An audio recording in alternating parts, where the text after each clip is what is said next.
আমি আজকে বাংলাদেশের জিডিপির উপর আমি একটু কথা বলবো। 3 থেকে 4% জিডিপিটা আমাদের দেশে নেমে গেছে। কেন নামছে?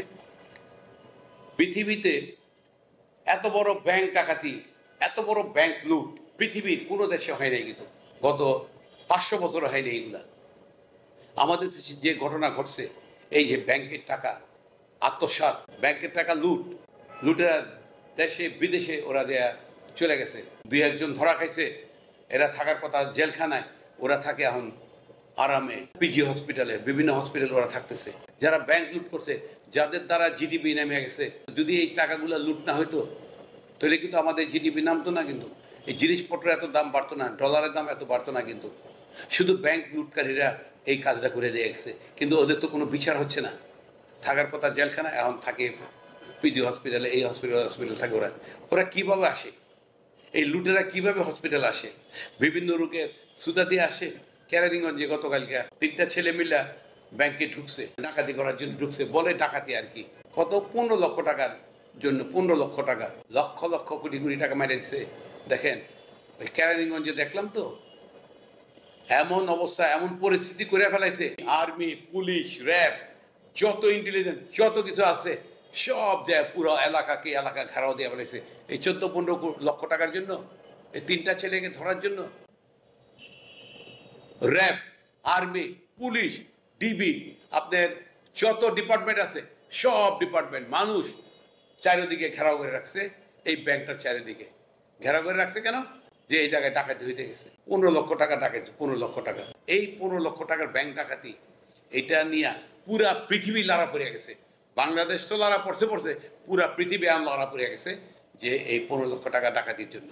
কিন্তু এরা যে কত 15 লক্ষ কোটি টাকা, কত লক্ষ কোটি টাকা এরা যে ডাকাতি করছে, ওদের ব্যাপারে তো লড়াছাড়া পড়ে নেই দেশে, পৃথিবীতে তো ওদের ব্যাপারে কোনো লড়াছাড়া পড়ে নেই। এই 15 লক্ষ টাকা ব্যাংকে ডাকাতি করতে যায় ব্রাঞ্চে, পুরা পৃথিবী, পুরা বাংলাদেশের প্রত্যেকটা মানুষের মুখে মুখে শুনতে পাই যে ব্যাংক ডাকাতি, কতটা 15 লক্ষ টাকা 3টা ছেলে, ইয়াং ছেলে ঢুকছে। আর যারা এই ব্যাংকে থেকে লক্ষ লক্ষ কোটি টাকা নিয়ে গেছে, দেশের বাইরে পাচার করে দিছে, এদের ব্যাপারে তো কারোর মুখে শুনতে পাই না। এদের ব্যাপারে তো অ্যাডভার্টাইজমেন্ট করা হচ্ছে না। এদের ব্যাপারে ফেসবুক, ইউটিউবে, মেসেঞ্জারে এদের ব্যাপারে তো কোনো কিছু লেখালেখি নাই। ব্যাপারটা কি?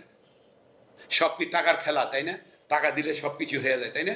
সাংবাদিকরা কোথায়?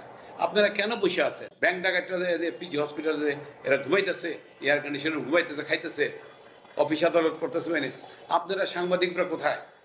আরে প্রথম আলো বাংলাদেশের নাম্বার 1 পেপার, আপনারা কোথায়? আপনারা নিউজ করেন না কেন? এখন কি ভয়ের দিন আছে? এখন কি আর ভয় পায় মানুষ? এখন তো আর ভয়ের দিন নাই। আগে যেন নিউজ করার আগে বা কোনো কিছু করার আগে ধরে নিয়ে যেত, আয়না করে ধরে নিয়ে রাখতো, পুলিশে ধরতো, জায়গা ইন্টেলিজেন্সের লোকটা ধরে নিয়ে যেত, ঘাড়ে ধরে নিয়ে যেত, নিয়ে ঢুকে রাখতো।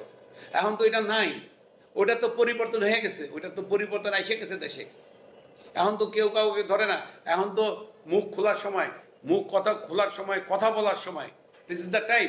কালের কণ্ঠ আছে, সমকাল আছে, আমাদের সময় আছে। আপনারা প্রকাশ করেন কে কোথায় আছে। জেলখানার কয়েদিরা আইসা থাকতেছে পিজি হসপিটালে। কেন?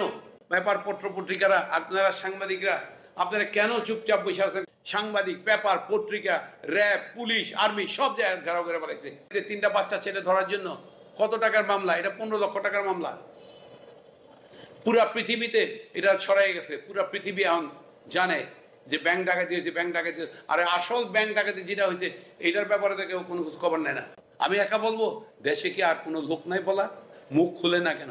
মুখ খুলেন আপনারা, আমার অনুরোধ, আপনারা মুখ খুলেন। আপনারা দেশের জনগণ, আপনারা মুখ খুলেন। আপনারা সাংবাদিক, আপনারা মুখ খুলেন। দেশের ইকোনমি, দেশের মেরুদণ্ড ভেঙে দিছে। জিডিপি গ্রোথ কমে গেছে, 3 to 4% কমে গেছে। এই টাকাটা থাকলে তো জিডিপির গ্রোথ কমতো না, কিন্তু এই টাকার জন্য তো ওরা লুটপাট করছে, দেখে তো আজকে জিডিপি গ্রোথ কমে গেছে, 3 to 4% কমে গেছে জিডিপি আমাদের। ডলারের দাম বাইরে আকাশচুম্বী হয়ে গেছে। যারা মিল ফ্যাক্টরি করছে, যারা এলসি ওপেন করছে, ওদের তো গলার ভিতরে ফাঁসি। এলসি ওপেন করছে 82 টাকা, পেমেন্ট করতে হয়েছে 127 টাকা। দোষ কার? যারা লুট করছে টাকা, ওদের দোষ।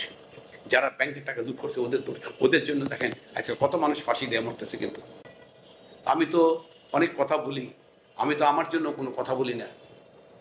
আমি তো বলি দেশের মানুষের জন্য, দেশের মঙ্গলের জন্য।